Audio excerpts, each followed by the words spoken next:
ولا اور برا کی طرف اشارہ کیا ہے، دوستی اور دشمنی کی طرف۔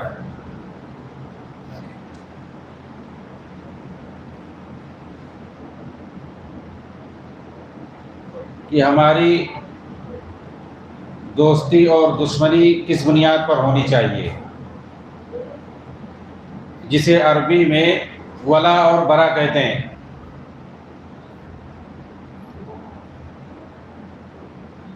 یہ معلوم ہے کہ اللہ کی خاطر ہمیں کسی سے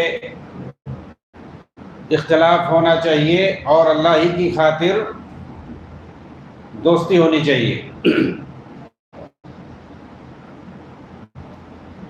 اسی کو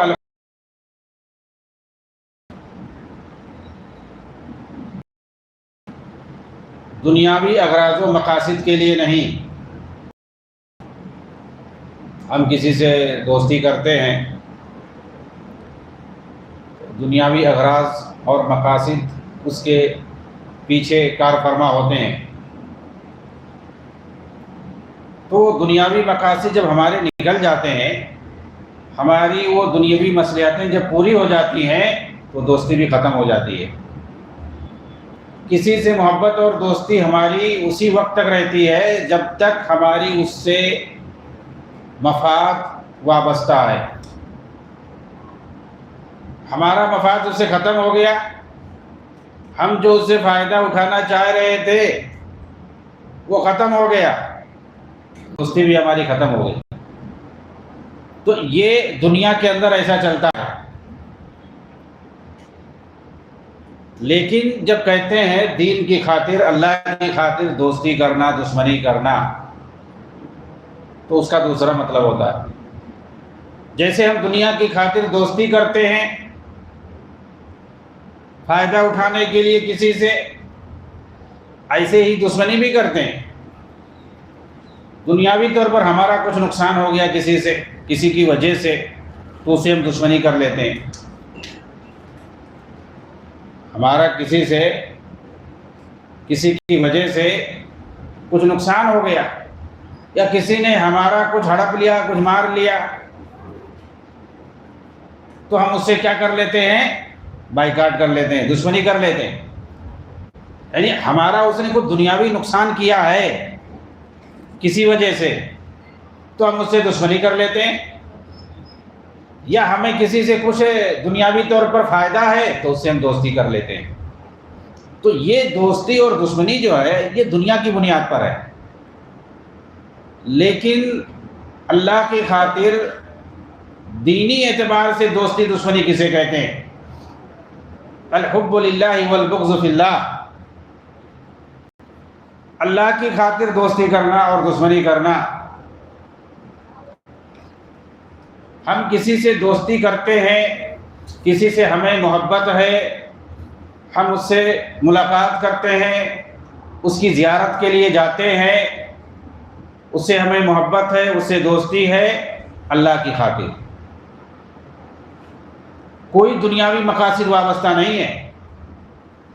وہ نیک آدمی ہے، وہ لوگوں کے کام آتا ہے، اچھا آدمی مانا جاتا ہے سماج میں، دینی اعتبار سے ٹھیک ہے، عقیدے میں پختہ ہے، توحید اور سنت والا ہے، اس کے اندر کوئی برائی نہیں ہے، بد اخلاق نہیں ہے، اور سب سے بڑی چیز وہ بدعات اور شرک سے دور ہے۔ آل اوور وہ نیک بندہ ہے، اچھا ہے، سماج اس کو اچھا سمجھ رہا ہے، لوگوں کی نگاہ میں بھی وہ مقبول ہے، اللہ کا وہ نیک بندہ ہے، اس وجہ سے ہمیں اسے محبت ہے، اور بس۔ ہمیں جو اس سے کوئی دنیاوی مقاصد وابستہ نہیں ہے، ہم اس سے محبت کرتے ہیں اس لیے کہ وہ نیک انسان ہے، وہ موحد بندہ ہے، وہ اہل توحید ہے، اس کا اخلاق اچھا ہے۔ تو دینی اعتبار سے ایک آدمی اچھا ہے، اس لیے ہم اس سے محبت کرتے ہیں، ہم اس سے دوستی کرتے ہیں۔ اس کو کہیں گے دینی اعتبار سے محبت کرنا، دینی اعتبار سے دوستی کرنا، یا اللہ کی خاطر دوستی کرنا۔ ایک بندہ کسی نیک آدمی سے ملاقات کرنے کے لیے اپنے گھر سے نکلا، اور جس سے ملاقات کرنا ہے اس کی بستی بہت دور ہے، اس کا گاؤں بہت دور ہے، اور گرمی کا وقت ہے، دھوپ کا زمانہ ہے، تو اللہ تعالیٰ نے اس کو آزمایا۔ ایک فرشتے کو بھیج کر کے راستے میں ملاقات ہوئی۔ اس نے پوچھا کہ تم کہاں جا رہے ہو، اتنی سخت دھوپ ہے، گرمی کا موسم ہے۔ اس نے بتایا کہ فلاں بستی میں ایک نیک آدمی رہتا ہے، اس سے مجھے محبت ہے، اس سے ملاقات کرنے کے لیے جا رہا ہوں، اس کی زیارت کے لیے جا رہا ہوں، وہ بڑا نیک آدمی ہے۔ تو اس آدمی نے کہا، اس فرشتے نے جو کہ انسان کی شکل میں آیا ہوا تھا اللہ کی طرف سے، کہ اس کے پاس تم جا رہے ہو اتنی محنت اور مشقت اٹھا کر کے، ممکن ہے اس نے تمہارے اوپر کچھ احسانات کیے ہوں، اس کے کچھ احسانات ہو تمہارے اوپر، اس لیے جا رہے ہو ملنے کے لیے؟ تو کہا نہیں، ایسی کوئی بات نہیں ہے۔ تو کہا ہو سکتا ہے اس سے کچھ توقعات تم کو وابستہ ہو، یعنی دنیاوی اعتبار سے تم اس سے کچھ فائدہ اٹھانے جا رہے ہو گے، اتنی پریشانی اٹھا کر کے، تبھی تو اس سے ملنے جا رہے ہو۔ کہا نہیں، ایسی بھی کوئی بات نہیں ہے، بس ہمیں محبت ہے اس لیے میں جا رہا ہوں اس سے ملنے کے لیے، اور صرف اس لیے کہ وہ اللہ کا نیک بندہ ہے۔ تو اس نے کہا کہ دیکھو ایسا ہے، مجھے اللہ تعالیٰ نے بھیجا ہے تمہارا امتحان لینے کے لیے، اور تم امتحان میں کامیاب ہو گئے ہو۔ اللہ تعالیٰ کی طرف سے یہ کہا گیا ہے کہ جیسے تم اس بندے سے محبت کرتے ہو میری خاطر، تو میں بھی تم سے محبت کرتا ہوں، یعنی اللہ تعالیٰ بھی تم سے محبت کرتا ہے۔ اور یہ واقعہ صحیح ہے۔ تو اسے کہتے ہیں اللہ کی خاطر کسی سے محبت کرنا، اور اللہ ہی کی خاطر، دین ہی کی خاطر کسی سے اختلاف کرنا اور دشمنی کرنا۔ یعنی اگر جو ہے کسی کا عقیدہ نہیں صحیح ہے، کوئی بد کردار ہے، کوئی بدعتی ہے، گمراہ انسان ہے، آپ اسے سمجھا رہے ہو، اسے آپ توحید کی طرف لا رہے ہو، قرآن حدیث کی بات بتا رہے ہو، سمجھا رہے ہو، نبی صلی اللہ علیہ وسلم کی حدیثیں لا رہے ہو، پیش کر رہے ہو، قرآن کی آیتیں پیش کر رہے ہو، صحابہ کے اقوال پیش کر رہے ہو، لیکن وہ ماننے کے لیے تیار نہیں ہے، یا وہ بد اخلاق ہے، بد کردار ہے، آپ اسے سمجھا رہے ہیں لیکن وہ ماننے کے لیے تیار نہیں، اپنے فسق و فجور میں، اپنی بد کرداری میں آگے بڑھتا ہوا جا رہا ہے۔ تو اب کیا اس پر ہے؟ آپ اس کو بائیکاٹ کر دیتے ہو، اس سے دشمنی کر لیتے ہو، اور اس سے اختلاف کر لیتے ہو کہ بھائی اب میں تم سے نہیں ملوں گا۔ تو اس میں کوئی حرج نہیں ہے۔ تو یہ گویا آپ نے اس سے جو دشمنی کیا، آپ نے اس سے جو اختلاف کیا، یہ اللہ کی خاطر، دین کی خاطر کیا۔ تو اس کو کہتے ہیں یعنی اس نے آپ کا کوئی نقصان نہیں پہنچایا ہے، اس وجہ سے آپ کو اس سے دشمنی ہے۔ وہ صحیح راستے پہ آ نہیں رہا ہے، آپ کی بات مان نہیں رہا ہے، توحید کے راستے پہ آنا نہیں چاہ رہا ہے، گمراہی میں آگے بڑھتا جا رہا ہے، اس وجہ سے آپ کو اس سے نفرت ہے، اس لیے آپ نے اس سے اختلاف جتایا ہے۔ تو اس کو کہتے ہیں دین کے خاطر کسی سے اختلاف کرنا، اللہ کی خاطر کسی سے اختلاف کرنا۔ تو ایسے ہی اگر کسی کا عقیدہ دوسرا ہے، دین الگ ہے، کفر اور شرک پر اگر کوئی ہے، تو یہ واجب ہے اہل توحید پر، مسلمانوں پر، کہ وہ اس گمراہی سے، اس کے اس کفر اور شرک سے نفرت کریں، اس سے برات کا اظہار کریں، اور اسی طرح سے دینی پہلو سے اس سے بھی برات کا اظہار کریں۔ تو دینی اعتبار سے اگر ہمارے دین کے کوئی خلاف ہے تو اس سے برات کا اظہار ہے۔ تو دینی اعتبار سے کوئی محبت نہیں ہے۔ اور ہم جو مومن ہیں، مسلمان ہیں، ان کے تئیں ہمارا عقیدہ ہونا چاہیے کہ ان سے محبت ہونی چاہیے۔ تو جو اہل توحید ہیں پختہ عقیدے والے ہیں تو پورے طور پر ان سے محبت ہوگی. لیکن اگر کوئی مسلمان ہے لیکن وہ بدعتی ہے یا اسی طریقے سے وہ فاسق و فاجر ہے، مثال کے طور پر وہ شرابی ہے اور اس طرح سے گناہوں میں لت پت رہتا ہے، کھلے عام معلوم ہے، تو ایسے بدعتی سے یا ایسے فاسق و فاجر انسان سے، سماج میں ہر طرح کے لوگ رہتے ہیں، تو اس سے جو محبت ہوگی اس کے گناہ کے بقدر، اس کے بدعت کے بقدر ہم اس سے نفرت کریں گے، اس سے اختلاف رکھیں گے، اس سے دشمنی رکھیں گے، اور اس کے اسلام اور توحید کی وجہ سے ہم اس سے محبت رکھیں گے. یعنی دونوں پہلو ہوگا اسے انسان سے. لیکن اگر کسی کو آپ دیکھتے ہیں کہ وہ صحیح راستے پر ہے، اس کے یہاں کوئی بدعت اور خرافات بھی نہیں ہے، اور اسی طرح سے اس کا عقیدہ بھی صحیح ہے، اور ساتھ میں سماجی اعتبار سے بھی دیکھتے ہیں، معاشرتی اعتبار سے بھی تو وہ ٹھیک ہے، اخلاقی اعتبار سے بھی وہ ٹھیک ہے، تو ایسے مسلمان سے، یعنی جو اخلاقی اعتبار سے سماج میں ٹھیک ہو اور اسی طرح سے عقیدے میں بھی ٹھیک ہو، اس کے یہاں کوئی بدعت اور کوئی گمراہی نہ ہو، تو پھر اس سے جو ہے پورے طور پر محبت ہوتی ہے، پورے طور پر اس سے محبت کیا جائے گا. لیکن اگر کوئی مسلمان ہے لیکن اس کے یہاں بدعت پائی جاتے ہیں یا اس کے یہاں اخلاقی اعتبار سے بگاڑ ہے، جس کو ہم فاسق و فاجر کہتے ہیں، تو اس کے فسق و فجور اور بدعات کے بقدر اس سے ہماری نفرت ہوگی اور اس کے ایمان کے بقدر اس سے محبت ہوگی. یعنی دونوں چیزیں اس کے یہاں پائی جائیں. لیکن جہاں تک کفار اور مشرکین کا تعلق ہے تو ان سے جو ہے کھل برات کا اظہار ہے، ان سے جو ہے کسی طرح کی محبت دینی پہلو سے نہیں ہوگی، کیونکہ دینی پہلو سے اگر محبت کریں گے کفار اور مشرکین سے تو اس کا مطلب یہ ہے کہ ان کے دین کو آپ پسند کر رہے ہیں، ان کے دین کو آپ پسند کر رہے ہیں، تو دینی پہلو سے نہیں ہوگی. دنیاوی اعتبار سے دوستی ہو سکتی ہے، دنیاوی اعتبار سے دوستی ہو سکتی ہے. اسی لیے جو ہے اگر ماں باپ کافر ہوں تو ان کے بارے میں ہے کہ ان کے ساتھ حسن سلوک کرتے رہو، ان سے محبت جتاتے رہو، لیکن اگر وہ تم کو برائی کا حکم دیں، شرک کرنے کا حکم دیں، تو ایسی صورت میں ان کی بات نہیں ماننا ہے. ماں باپ کی نافرمانی کسی صورت میں جائز نہیں ہے، لیکن اللہ تعالیٰ نے قرآن کے اندر فرمایا کہ اگر وہ تم کو معصیت کا حکم دیتے ہیں، شرک کرنے کا حکم دیتے ہیں، تو ان کی بات نہیں ماننا. تو اللہ کی معصیت میں یعنی اگر وہ خلاف شرع کوئی حکم دیں تو پھر جا کے انکار کر دینا ہے، ورنہ اگر خلاف شرع کوئی کام نہیں ہے، وہ کچھ بھی کرنے کے لیے کہیں گے تو پھر ان کی بات ماننی پڑے گی. بس یہ کہ شریعت کے خلاف نہ ہو، شرک کا حکم نہ دیں، کفر کا حکم نہ دیں، یا کسی گناہ کرنے کا حکم نہ دیں، تو پھر ایسی صورت میں ان کی بات ماننا واجب ہے. تو یعنی کفر پر ہوتے ہوئے بھی، یعنی والدین اگر کفر پر ہیں تب بھی، اسے ثابت ہوتا ہے کہ دنیاوی اعتبار سے وصاحبہما فی الدنیا معروفہ، دنیاوی اعتبار سے ان کے ساتھ حسن سلوک کرتے رہو، حسن سلوک کے اندر محبت پائی جاتی ہے.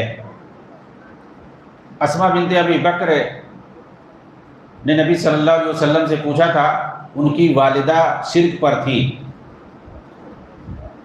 تو انہوں نے ان کی زیارت کے لیے کہا، تو کہا ہاں، اور ان کے ساتھ حسن سلوک کرنے کے لیے کہا، تو اللہ کے رسول نے اجازت دے دیا کہ ان کی زیارت کر سکتی ہے، ان کے ساتھ جو حسن سلوک کر سکتی ہیں، حالانکہ وہ شرک پر تھی.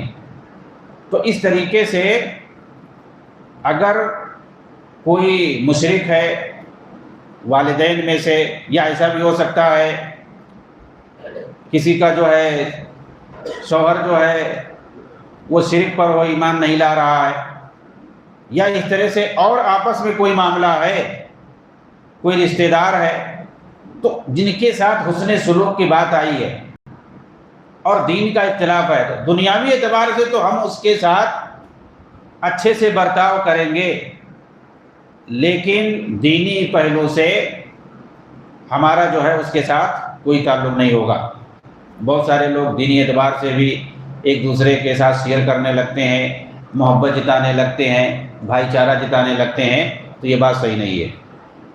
کہ اگر کوئی دوسرے دین اور دھرم پر ہے، اس کے کچھ تیوہار ہیں، دینی تیوہار، دین کا کوئی معاملہ ہے تو اس میں شریک ہونا، اس میں جانا اور حصہ بٹانا اور مبارکبادی دینا، دینی پہلو سے کسی طور پر بھی یہ ساری چیزیں صحیح نہیں ہیں۔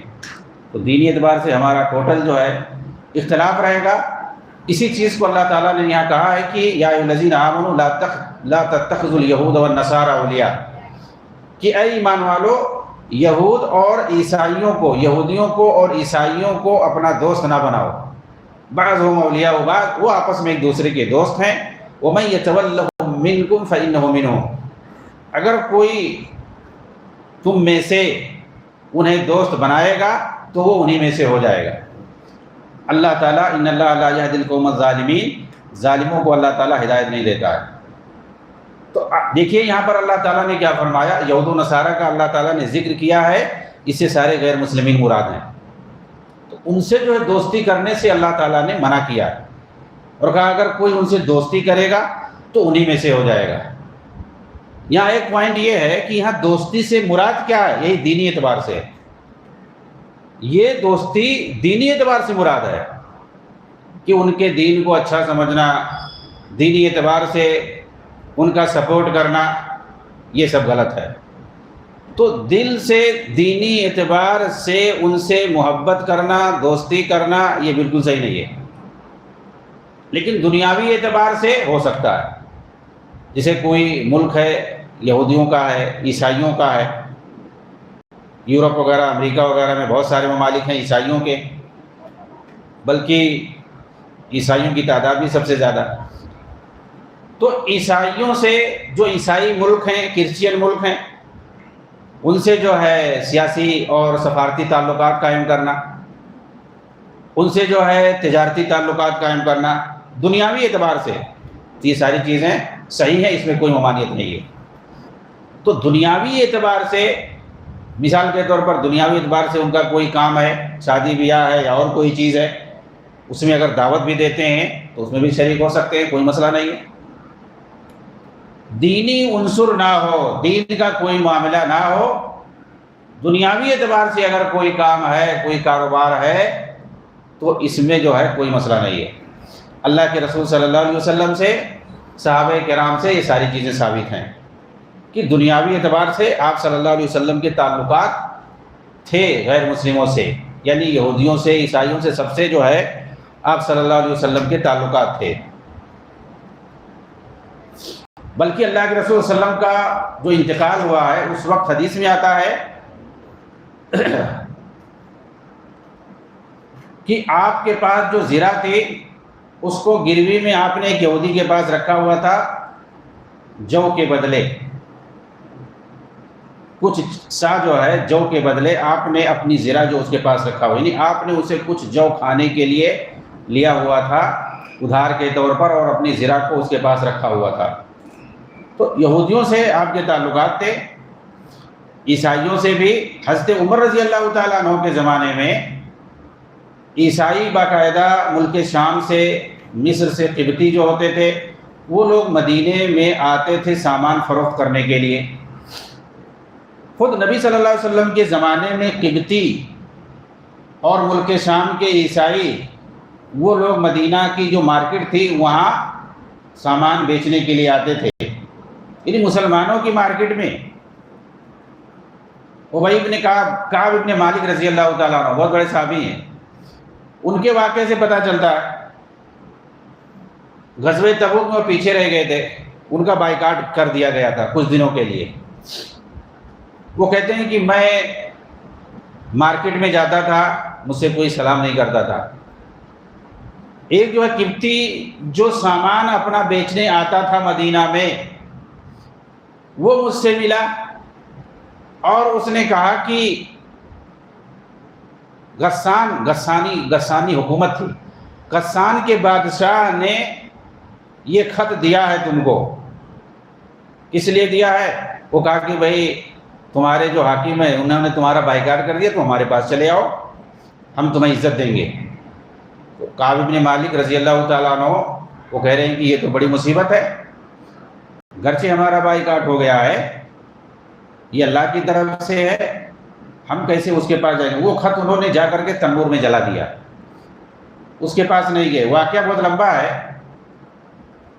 اس میں بتانا یہ چاہتے ہیں کہ نبی صلی اللہ علیہ وسلم کے زمانے میں بھی مدینہ کی مارکیٹ میں عیسائی لوگ تجارت کرنے آتے تھے، اپنا سامان بیچنے آتے تھے۔ کس کو بیچتے تھے؟ مسلمانوں سے بیچتے تھے، اور وہ بھی نبی صلی اللہ علیہ وسلم کے زمانے میں۔ حضرت عمر رضی اللہ تعالیٰ عنہ کے زمانے میں مدینہ کی مارکیٹ بہت بڑی ہو گئی تھی، اور آس پاس کے بہت سارے ممالک کے لوگ آتے تھے، مسلمانوں کے علاوہ بھی۔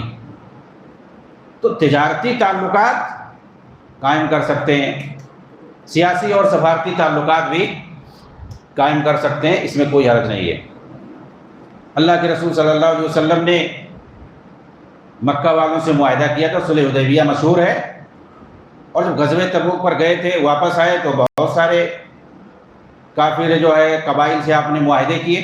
معاہدہ کرنا، صلح کرنا، یہ سب کا کیا مطلب ہے؟ یہی سارے مطلب ہے کہ اب ان کے ملک میں آپ آرام سے جا سکتے ہو، تجارت کر سکتے ہو، رہ سکتے ہو، وہ بھی آپ کے ملک میں آ سکتے ہیں، آرام سے آ سکتے ہیں، رہ سکتے ہیں، تجارت کر سکتے ہیں، کما سکتے ہیں، کچھ بھی کر سکتے ہیں۔ معاہدے کا مطلب یہی ہوتا ہے، صلح کا مطلب یہی ہوتا ہے، کیونکہ اگر صلح نہیں تو پھر جنگ ہے۔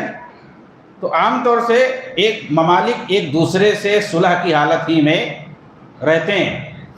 تو یہ میں تفصیل سے کیوں بتا رہا ہوں؟ اس لیے بتا رہا ہوں کہ بہت سارے لوگ اسی آیت کو پڑھ کر کے، اسی طرح کی آیت کو پڑھ کر کے، یہودیوں کو اپنا دوست نہ بناؤ، عیسائیوں کو اپنا دوست نہیں بناؤ، نہیں تو کافر ہو جاؤ گے۔ کیا ہو جاؤ گے؟ کافر ہو جاؤ گے۔ وہ دیکھو فلانے ملک جو ہے اس سے امریکہ سے دوستی کر رہا ہے، اس کے جو ہے فلانا جو ہے یہودیوں سے دوستی ہے، وہ دیکھو برطانیہ سے اور فرانس سے دوستی ہے۔ اس کے بعد یہ بتا کر کے، جیسے عربوں میں سے کوئی حاکم گیا، امریکہ گیا ملاقات کرنے کے لیے، سفارتی تعلقات کی بنیاد پر یا اور کسی چیز کی بنیاد پر، تجارتی تعلقات ہیں اور اس کی بنیاد پر گیا ہے، ملاقات کر رہا ہے کسی عیسائی حاکم سے، تو اب اس کو دکھا کر کے کیا بولا؟ دیکھو یہ امریکیوں سے مل رہا ہے، عیسائیوں سے مل رہا ہے، نصارہ سے مل رہا ہے، یہودیوں سے مل رہا ہے، یہ سب کیا ہے؟ یہ سب طاغوت ہیں، یہ سب کافر ہیں، یہ سب پھیلایا جاتا ہے۔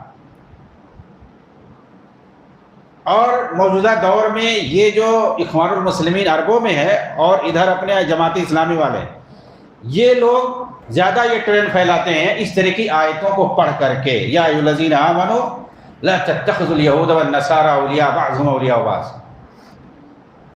کہ یہود و نصارہ سے دوستی نہ کرو، نہیں تو تم بھی انہی کی طرح سے کافر ہو جاؤ گے۔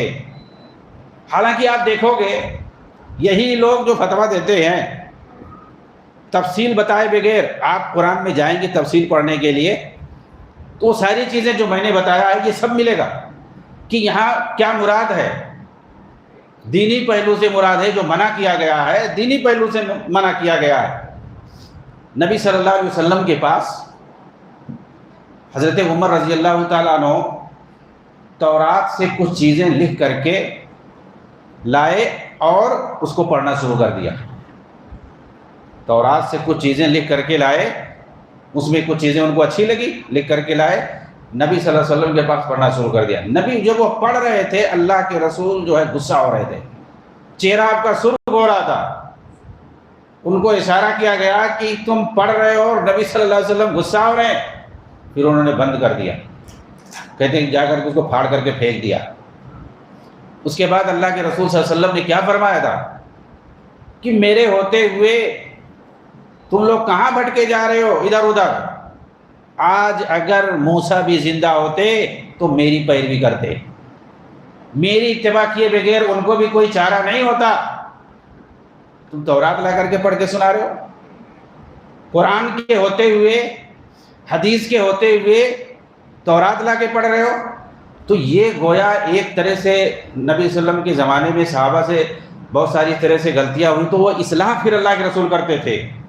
تو ایک طرح سے گویا وہ اللہ کی طرف سے ہوتا تھا تاکہ مسلمانوں کے لیے وہ کیا بن جائے؟ مثال بن جائے۔ ایسا کروایا جاتا تھا گویا اللہ کی طرف سے۔ صحابہ کرام سے کبھی کبھی غلطیاں اس طرح سے ہوتی تھی، پھر اس کے بعد اصلاح کیا جاتا تھا نبی صلی اللہ علیہ وسلم کی طرف سے، تو ہمارے لیے وہ مثال ہو جائے۔ آج دیکھیں بہت سارے لوگ ملیں گے مسجدوں میں، دعوتی پروگرام کرتے ہیں، نوجوانوں کو باقاعدہ وہاں جو ہے تورات اور انجیل پڑھایا جاتا ہے، بائبل پڑھا کے سکھایا جاتا ہے۔ کیا ضرورت ہے بائبل پڑھنے کی؟ قرآن کافی نہیں ہے دعوت کے لیے؟ بائبل پڑھ کے کیا کرو گے؟ یہ سب برادروں نے یہ سسٹم نکالا ہے کہ ہندوازم سیکھنے کے لیے، دعوت دینے کے لیے ہندوؤں کیا ہندوازم سیکھنا ضروری ہے، وید سیکھنا ضروری ہے، اپنشد سیکھنا ضروری ہے، اور ان کی جو مذہبی دھارمک کتابیں ان کو پڑھنا ضروری ہے۔ عیسائیوں کو دعوت دینے کے لیے کیا انجیل اور بائبل پڑھنا ضروری ہے؟ یہودیوں کو دعوت دینے کے لیے تورات پڑھنا ضروری ہے؟ کیا صحابہ کے زمانے میں اس وقت اور مسلمان قلت میں تھے، کم تھے؟ ہمارے لیے نمونہ آئیڈیل کون ہے بھائی؟ صحابہ کرام ہے، نبی صلی اللہ علیہ وسلم کا دور ہے۔ اس وقت تو مسلمان کچھ بھی نہیں تھے، مکہ مدینہ میں تھے صرف۔ ان لوگوں نے دین اسلام کو کیسے پھیلایا؟ تورات پڑھ کر کے، انجیل پڑھ کر کے؟ ایسا کچھ نہیں ملتا ہے۔ ساری چیزیں توحید پر، جتنی چیزیں اور جتنے جو ہے باریکی سے قرآن کے اندر بتایا گیا ہے توحید کے بارے میں، توحید ربوبیت کے بارے میں، اللہ رب العالمین کے توحید کے مظاہر اور نشانیاں کائنات کے اندر کسی کتاب میں آپ کو نہیں ملے گا۔ تو دوسروں کی دھارمک کتابوں کو پڑھنا ضروری نہیں ہے کہ اس کو ہم پڑھ کر کے سکھائیں، لوگوں کو یاد کرائیں۔ ارے قرآن پڑھ کر کے سکھاؤ، اس میں جو توحید کی باتیں ہیں اس کو بتاؤ۔ انجیل اور بائبل پڑھنے سے کیا فائدہ ہے؟ نبی صلی اللہ علیہ وسلم نے جو منع کیا وہ مثال ہمارے سامنے نہیں ہے؟ صحابہ نے اس کے بعد پھر کبھی نہیں دیکھا مڑ کر کے تورات اور انجیل کی طرف سے۔ آج ہم جو ہے انجیل پڑھ کر کے سنا رہے ہیں، وید پڑھ کر کے سنا رہے ہیں، سلوک اس کا، گیتا پڑھ کر کے سنا رہے ہیں۔ اس سے کیا ہوگا پتہ ہے؟ اس سے یہ ہوگا، توحید ثابت کر رہے ہیں کس سے؟ وید سے، گیتا سے۔ توحید اور ثابت کر رہے ہیں ہم کس سے؟ انجیل سے، بائبل سے۔ ایک جو غیر مسلم ہے اس کی کتاب سے ہم اس کو توحید سمجھائیں گے، اسلام سمجھائیں گے، وہ کیا سوچے گا کہ بھائی جو چیز تمہارے یہاں وہی چیز تو ہمارے یہاں۔ ٹھیک ہے جو تم کہہ رہے ہو ہم شرک چھوڑ دیں گے، توحید پر آ جائیں گے اور بے دھرم پہ رہیں گے، ہمارا بھی دھرم اس کا مطلب صحیح ہے؟ ہماری کتابوں میں بھی اگر وہی چیزیں ہیں جو تمہارے یہاں ہیں قرآن میں، حدیث میں، اس کا مطلب ہمارا دھرم بھی صحیح ہے، ہماری کتابیں بھی صحیح ہیں۔ بس ہمیں اپنے عقیدے میں کچھ چینج کر لینا ہے، ہمیں اپنے اندر کچھ سدھار کر لینا ہے۔ اگر ہم کچھ سدھار کر لیں اور اپنے اندر کچھ چینجنگ لے آئیں عقیدے کے اعتبار سے، تو بس ہم بھی صحیح ہیں، تم بھی صحیح ہو۔ اور یہ لوگ یہی چاہتے ہیں، تم بھی صحیح ہو، ہم بھی صحیح ہیں۔ یہ مت کہو کہ صرف میں ہی صحیح ہوں، بلکہ یہ کہو کہ تم بھی صحیح ہو، ہم بھی صحیح ہیں۔ یہ کون سا اصول ہے، کون سا منطق ہے؟ بہت سے منطق پر لوجک بات کرنے والے جو اس طرح کی اٹانگ بٹانگ باتیں کہتے ہیں کہ جو 100% جو ہے ان لوجیکل بات ہے، غیر منطقی ہے، غیر معقول ہے، اس طرح کہنا کہ میں بھی صحیح ہوں تم بھی صحیح ہو۔ ارے حق صرف ایک ہوتا ہے، صحیح راستہ صرف ایک ہوتا ہے، باطل راستے الگ الگ ہیں۔ تو یہ کہنا تو انتہائی حماقت اور جہالت کی بات ہے کہ دینی اعتبار سے تم بھی صحیح ہو ہم بھی صحیح ہو۔ تو اس کا مطلب یہ کہ جتنے بھی ادیان ہیں، دھرم ہیں، جتنے بھی پنتھ ہیں، سیکٹ ہیں، جتنے بھی فرقے ہیں، سب حق پر ہیں، سب لوگ حق پر ہیں، کوئی باطل پر نہیں ہے، کوئی غلط پر نہیں ہے۔ کوئی کچھ بھی کہے، کوئی شیطان کی بھی پوجا کرے، وہ بھی صحیح ہے۔ حق ایک ہی ہے اور حق کا راستہ بھی ایک ہی ہے۔ میں بتانا یہ چاہتا ہوں کہ ہمارے سامنے قرآن ہے، حدیث ہے، ہمیں اسی سے دین کو سیکھنا ہے۔ دعوت ہمیں کیسے دینا ہے اس کا طریقہ بھی ہمیں قرآن حدیث ہی سے ملے گا۔ صحابہ کرام کو اللہ کے رسول نے کیسے سکھایا ہے، ہر چیز وہاں سے ہم کو ملے گا۔ چنانچہ ہمیں محبت کیسے کس سے کرنی ہے، مومنوں سے، اور ہمیں دشمنی کس سے رکھنی ہے دینی اعتبار سے، وہ ساری چیزیں بھی قرآن میں۔ جو گمراہی کا شکار ہوتے ہیں قرآن کی آیتیں پڑھ کر کے اس کا غلط معنی بتاتے ہیں، انہی میں سے یہ آیت بھی ہے سورہ مائدہ کی 91 نمبر آیت، لقد کفر الذین قالوا ان اللہ هو المسیح ابن مریم۔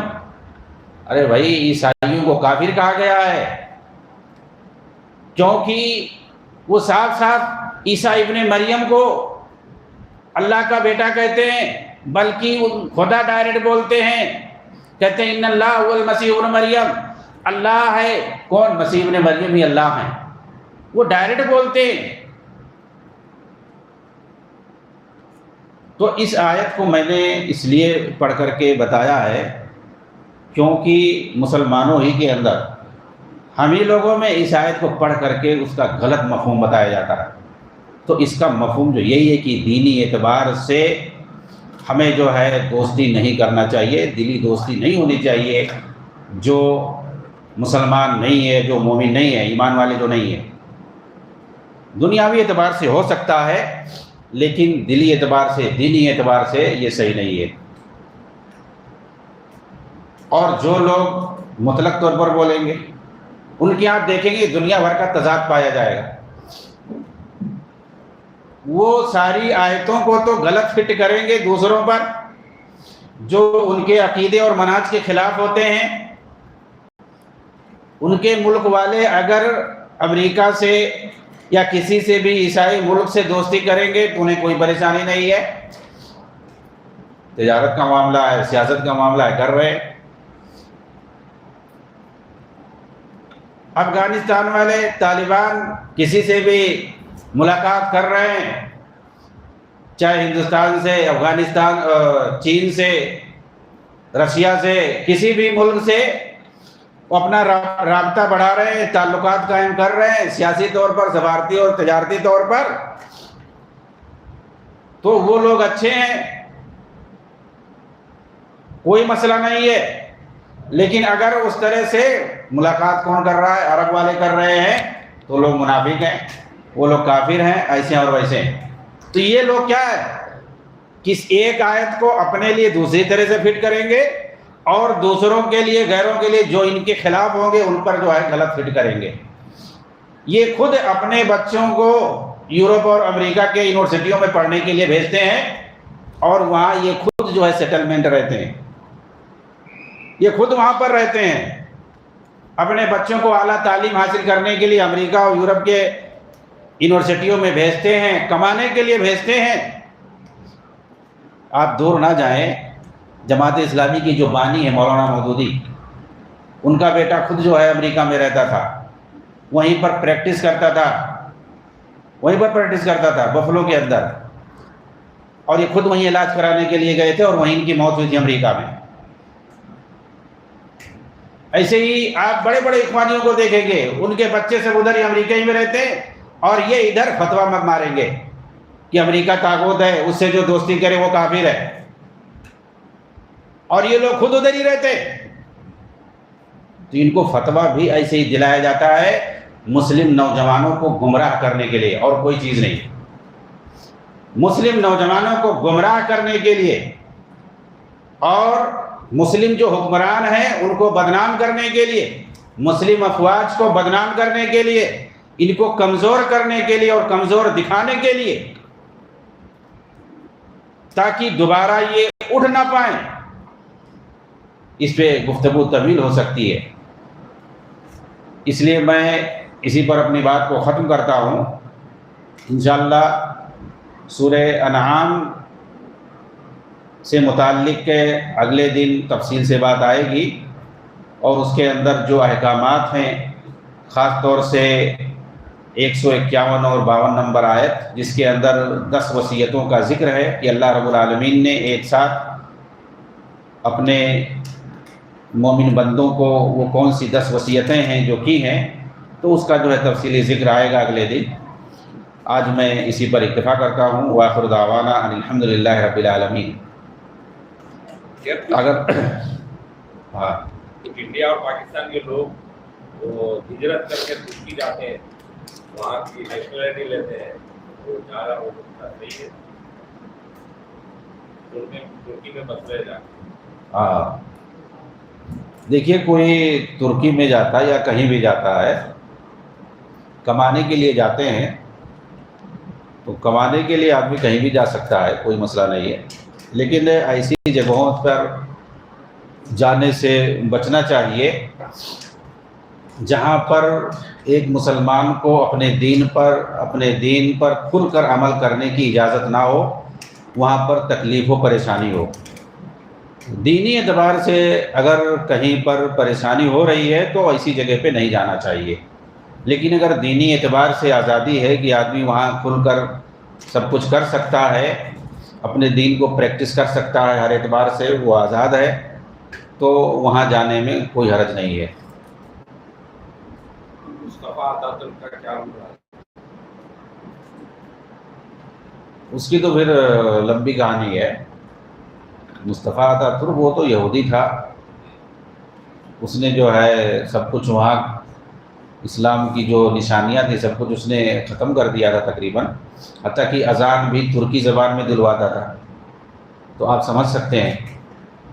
اور وہاں کا ترکی کا جو دستور ہے، وہاں کا قانون ہے، وہ سب اسلام مخالف بنایا ہے۔ ایک ہوتا ہے دستور اپنے ملک کے حساب سے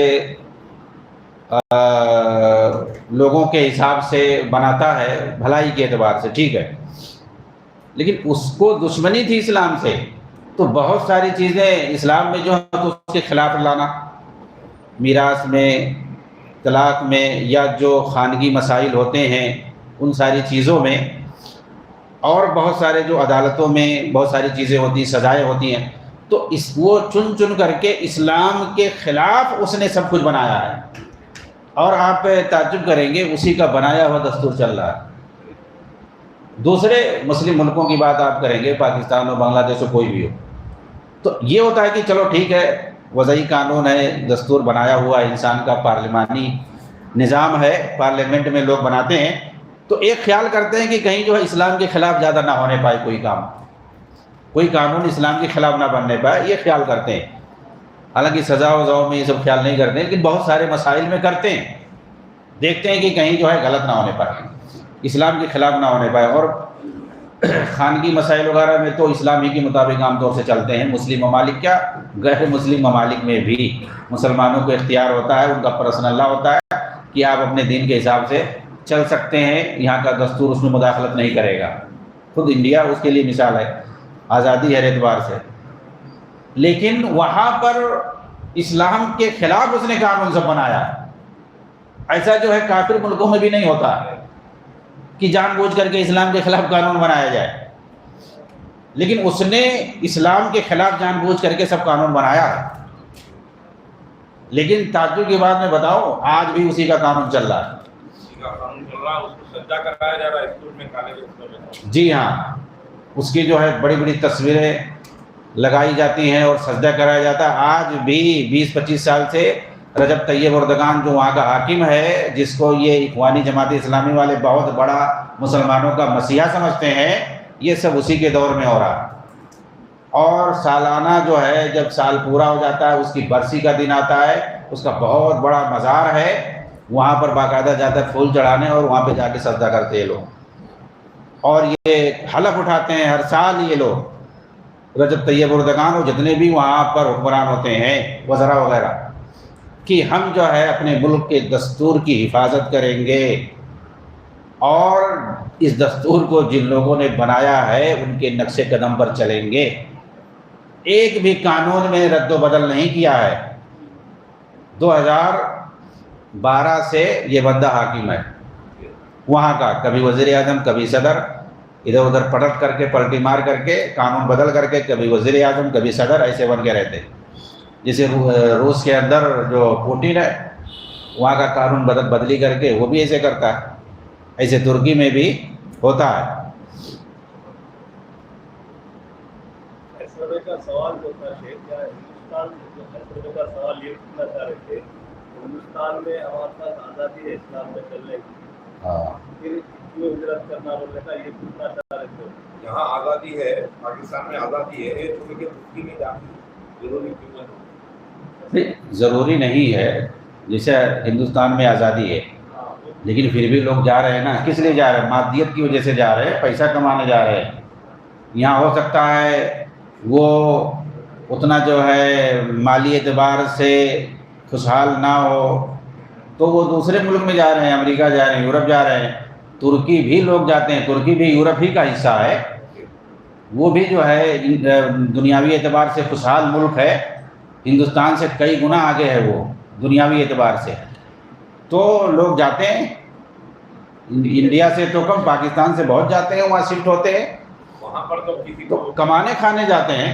ٹور تو نہیں کیا جاتا نا کسی کو سجدہ کرنے کے لیے، جس طرح نہیں کیا جائے جو لوگ اس میں آتے ہوں گے سرکاری اعتبار سے، اسکولوں میں ہے۔ قانون جو ہے اس حساب سے ہوتا ہے، ہاں مجبور نہیں کیا جاتا ہے، لیکن بچوں سے کرایا جاتا ہے۔ تو اس سے بھی ان لوگوں کی دوغلا پنی ثابت ہوتی ہے، ہاں، کہ جہاں کی عدالتوں میں شریعت کے حساب سے فیصلے ہوتے ہیں، جج اور قاضی، وہاں کوئی انسان کا بنایا ہوا کوئی دستور نہیں ہے، مثال کے طور پر سعودی عرب، وہاں حدود اور قصاص باقاعدہ نافذ ہوتے ہیں، وہاں پورا بیت المال کا سسٹم ہے، زکوٰۃ کا پورا سسٹم ہے، یعنی اگر شرعی اعتبار سے دیکھیں تو بہت ساری چیزیں وہاں سب پائی جاتی ہیں، اور کوئی فقہ وقہ نہیں، سیدھا قرآن حدیث کے مطابق ساری چیزیں جانچ ہوتی ہیں، تب اس کے بعد وہاں کے قاضی لوگ وہاں کی عدالتوں میں فیصلہ کرتے ہیں، انہیں پر پورا نربھر ہوتا ہے، کسی کا کچھ نہیں چلتا۔ ایسے ملک کو یہ لوگ کافر بولتے ہیں، طاغوت بولتے ہیں، اور ترکی جو کہ عدالتی اعتبار سے بالکل کفریہ نظام وہاں پر لاگو ہے، وہاں کا دستور کفریہ ہے، پھر بھی جو ہے اسی کو وہ کہتے ہیں وہی ایک اسلامی ملک ہے، اور وہیں کا اس کو مسلم ہم بولیں گے، حاکم جو ہے وہ اسلامی مسلم حاکم ہے، وہی جو ہے ان کا خلیفہ بننے والا ہے۔ یہ کیا ہے؟ یہ دوغلی پالیسی ہے ان لوگوں کی۔ اور کوئی سوال ہے؟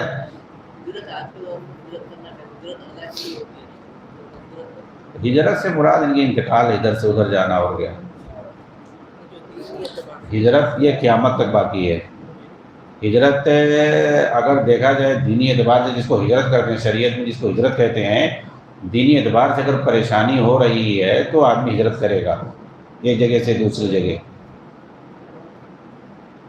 نہیں تو اگر دینی اعتبار سے کوئی پریشانی نہیں ہے تو ضروری نہیں ہے۔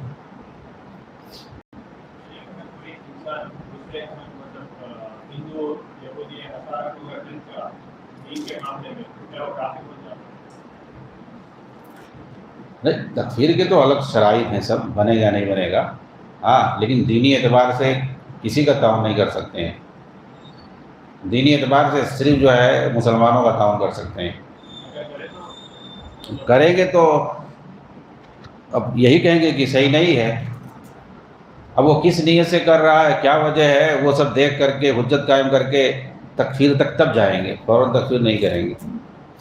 مطلق کہہ سکتے ہیں بات، ہاں، کہ مسلمانوں کے خلاف اگر کوئی یہودیوں کا یا عیسائیوں کا یا کسی بھی دوسرے دھرم کا ساتھ دے رہا ہے، اسلام کے خلاف، مسلمان کے خلاف تعاون کر رہا ہے تو یہ کفر ہے، یہ کیا ہے، یہ نواقض اسلام میں سے۔ لیکن پارٹیکولر کسی کو کہنا یہ تھوڑا مشکل ہے جب تک اس کے خلاف حجت نہ ہو جائے، لیکن ویسے یہ کفریہ عمل ہے کہ اسلام کے خلاف، مسلمانوں کے خلاف کسی دوسرے دھرم والوں کا ساتھ دینا، ہاں، دینی پہلو سے، ورنہ دنیاوی پہلو سے ساتھ دینا، تعاون کرنا کسی کا، کسی چیز میں، کوئی بیمار ہے اس کا علاج کرانا، کسی کو کوئی محتاج ہے، ضرورت مند ہے، اس کا ساتھ دے دینا، تو اس میں کوئی حرج نہیں ہے، انسانی پہلو سے ساتھ دے سکتے ہیں۔ دینی پہلو سے مثال کے طور پر کسی کے لیے جو ہے گرجا بنا دینا یا اور کوئی چیز، تاکہ آؤ تم بھی عبادت کرو، یا گرجا میں جو ہے پیسہ دینا گرجا کی تعمیر میں، یہ دینی پہلو سے اگر آپ کسی کا ساتھ دے رہے ہیں، تعاون کر رہے ہیں تو یہ غلط ہے۔ آپ کچھ لوگ کہتے ہیں، جیسے مثال کے طور پر میں کام کرتا ہوں، اب گرجا میں گیا، عیسیٰ علیہ السلام کی تصویر ہے، مجسمہ ہے، اس کو بنا کے لگانا ہے، تو بھائی تجارت تم اس کا کیوں بنا، یا ایسا کوئی کام کیوں کر رہے ہو جس کی وجہ سے اگر نہیں کریں گے تو یہ ہو جائے گا، ہم کسی کے یہاں گئے ہیں کسی کے گھر میں گئے ہیں کچھ فٹنگ کرنے کے لیے، تو وہ کہتے ہیں کہ یہ مورتی بٹھانا ہے، اس کو صحیح کرنا ہے، اس کو سیٹ کرنا ہے، یہ کرنا ہے، وہ کرنا ہے۔ تو جو کام نہیں صحیح ہے اس کو نہیں کریں گے، سیدھا حساب ہے۔ وہ پیسہ نہیں دیں گے، یہ نہیں دیں گے جب تک ہم وہ کام نہ کریں۔ تو پیسے کے لیے آپ جو ہے غلط کام نہیں کر سکتے، اگر کریں گے تو اس سوال کیا کر رہے ہو؟ ابھی آپ کو اگر کھٹکا ہے دل کے اندر، اس کا مطلب وہ گناہ کا کام ہے، تبھی پوچھ رہے ہو، اور کوئی راستہ نکلوانا چاہتے ہو کہ کہنے صحیح ہے۔ ایسے بہت سارے لوگ سوال کرتے ہیں کہ کوئی راستہ مل جائے، حالانکہ وہ خود جانتے ہیں کہ یہ غلط کام ہے، پھر بھی ادھر ادھر سے سوال کریں گے اور مجبوری بتائیں گے، یہ نہیں کریں گے تو ایسا ہو سکتا ہے، ویسا ہو جائے گا، ویسا، تاکہ آدمی کہہ دے ہاں ٹھیک ہے، جائز ہے۔